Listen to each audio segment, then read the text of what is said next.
गठबंधन के तरफ से राजभवन मार्च करेंगे विधायक सभी साथी। नेता प्रतिपक्ष के नेतृत्व में और नेता प्रतिपक्ष ने इस बाबत ट्वीट कर करके प्रेस मीडिया के साथियों को, आवाम को ये सूचना दे दी है। अग्निपथ योजना से युवा खासा नाराज है, निराशा है, दुखी है। देश में 60% युवा देश है और 60% युवा जब दुखी होंगे तो देश स्वाभाविक तौर पर दुखी होगा। योजनाओं का जो प्रतिफल है वो युवाओं के पक्ष में जाता हुआ नहीं दिख रहा है। आप दोहरी नीति इस देश के अंदर में थोप रहे हैं।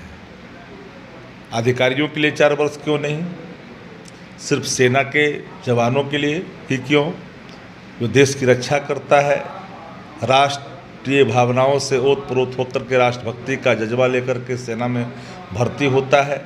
4 बजे सुबह से ही दौड़ लगाता है, सीने फुलाता है, जंप करता है और जंप कर करके अपने को स्थापित करता है और तब जा कर के सेना में भर्ती होता है। कोरोना काल से लेकर अभी तक कोई भर्तियां देश के अंदर में नहीं हुई। 50 से 60 हज़ार प्रतिवर्ष रिक्तियाँ होती है। पूरे बिहार देश के अंदर में 1 करोड़ से अधिक विभागों में रिक्तियाँ पड़ी हुई है। आप पेंशन योजना समाप्त आपने ही किया। माननीय अटल बिहारी वाजपेयी जी के समय में ही पेंशन समाप्त हुआ था। अब जो पेंशन सेना में था उसको भी समाप्त करने की पूरी बाकायद कर दी गई। एक ऐसा अधिकारी जो रिटायर कर चुका है, भारत सरकार का मंत्री है, वो व्यक्ति कह रहा है कि किसी भी कीमत पर हम इसमें कोई समझौता नहीं करेंगे, लागू करेंगे। आप समझ सकते हैं कि जो व्यक्ति 62 वर्ष की उम्र में रिटायरमेंट को टालने के लिए न्यायालय का दरवाज़ा खटखटाया था, वो व्यक्ति आज नसीहत दे रहा है। तो युवाओं में निराशा है। आज़ादी के इतने दिन बीत गए, किसी सरकार के मुखिया ने देश की जनता को, देश के युवा को गुमराह नहीं किया था। 2 करोड़ लोगों को रोजगार देने के वादा कर कर उसको जुमला करार दिया गया। पकौड़े छानने तक की बात आ गई। अब जो सबसे बड़ा नियुक्तिकर्ता रेलवे था उसको आपने प्राइवेट सेक्टर में डाल दिया। अब सेना को भी प्राइवेट सेक्टर में डाल रहे हैं। ये देश की वर्तमान हुकूमत पूंजीपतियों के हित को ध्यान में रख कर के योजना का आकार तय करती है। विजय वर्गीय जो महासचिव है भारतीय जनता पार्टी को, उन्होंने कहा कि अग्निवीरों को रिटायरमेंट के बाद हम कार्यालयों में। तो सवाल यह उठता है कि जैसे कि सेंट्रल गवर्नमेंट ने साफ यह कह दिया है कि यह योजना वापस नहीं होगी और कल नेता प्रतिपक्ष राज्यपाल को पत्र लिखने वाले हैं इसे वापस लेने के लिए, तो क्या लगता है नेता प्रतिपक्ष दबाव बना पाएंगे? महागठबंधन की दबाव से योजना वापस हो सकती है? किसान के जो बिल थे वह भी वापस न करने का निर्णय लिया था और बड़े बड़े एक्सपर्ट को, एग्रीकल्चर एक्सपर्ट को उतारा गया था, लेकिन वो वापस लेना पड़ा। अब जिसके लिए योजना बनाते हो वह दुखी हो जाता है। जीएसटी लाया आपने किसके लिए? देश के व्यवसायियों के लिए आंदोलन हुआ। अब SC/ST एक्ट पर आंदोलन हुआ, वापस करना पड़ा। भूमि सुधार कानून पर अब आया है, युवा पर लेकर के आए हैं, युवा भी नाराज है।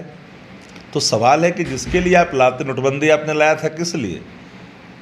किसमें आतंकी लोग ज़्यादा नकली नोटों का व्यापार कर रहे हैं, उससे ज़्यादा नकली नोट देश में आ गया, उसका ही फायदा देश को नहीं मिला।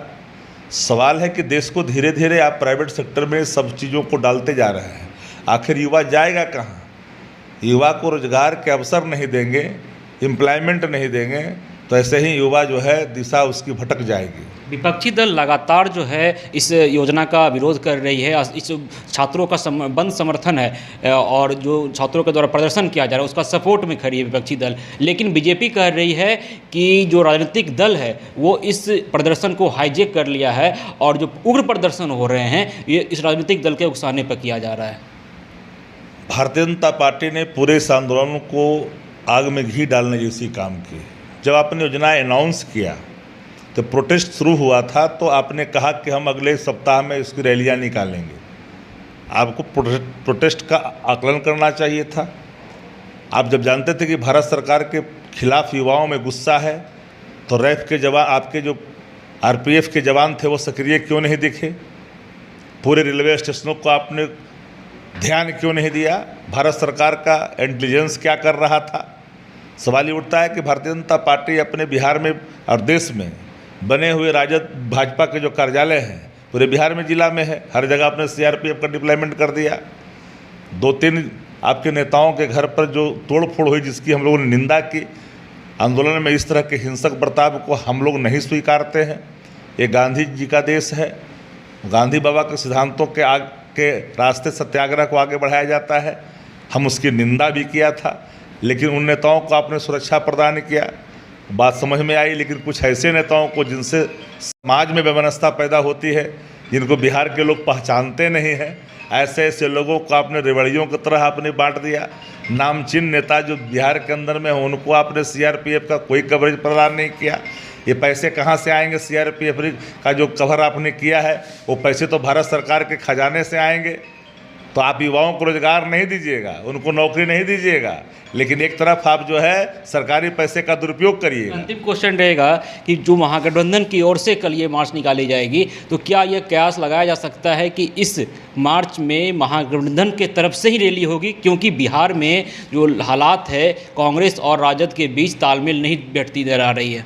हमें लगता है कि इसको व्यापक तौर से समझने की ज़रूरत है। महागठबंधन के कल जो मार्च है राजभवन का, युवा की भावनाओं को राज्यपाल जी के माध्यम से देश की हुकूमत को हम लोग अवगत कराएंगे कि इसको आप वापस लीजिए, ये हित में नहीं है। और जब आप जिस तरह से डिक्टेटर थोपना चाह रहे हैं, युवा निश्चित तौर पर इसका मुंहतोड़ जवाब आने वाले कल में देगा। क्योंकि वोट की ताकत सबसे बड़ी ताकत है। वोट की चोट में बड़े बड़े तानाशाह को बाहर का रास्ता दिखाया है। ये भारतीय जनता पार्टी क्या चीज़ है? देश से बड़ा कोई नहीं हो सकता है। ये लोकतांत्रिक देश है, लोकतंत्र के साथ मजाक कतई स्वीकार नहीं है। और सभी पार्टियां लामबंद होकर करके इस पूरे अग्निपथ जैसे अग्नि फैलाने वाली योजना के खिलाफ सशक्त तरीके से सत्याग्रह को अंतिम रूप देगा। तो हमारे साथ थे शक्ति यादव, आरजेडी के पूर्व एमएलए, जिन्होंने साफ तौर पे कहा कि कल नेता प्रतिपक्ष महागठबंधन की ओर से जाएंगे विधानसभा से राजभवन, राज्यपाल को पत्र लिखेंगे अग्निपथ योजना को वापस लेने के लिए। और इनका विश्वास है कि जिस तरह से कृषि बिल वापस लिया गया, जिस तरीके से तमाम जो सेंट्रल के द्वारा योजनाएं थोपी जाती है और फिर उस योजना में सुधार किया जाता है या योजना को वापस लिया जाता है, उसी तरह से इस अग्निपथ योजना को भी वापस लिया जाएगा, क्योंकि यह योजना छात्र हित में नहीं है। तमाम अपडेट के लिए जुड़े रहे फर्स्ट बिहार के साथ।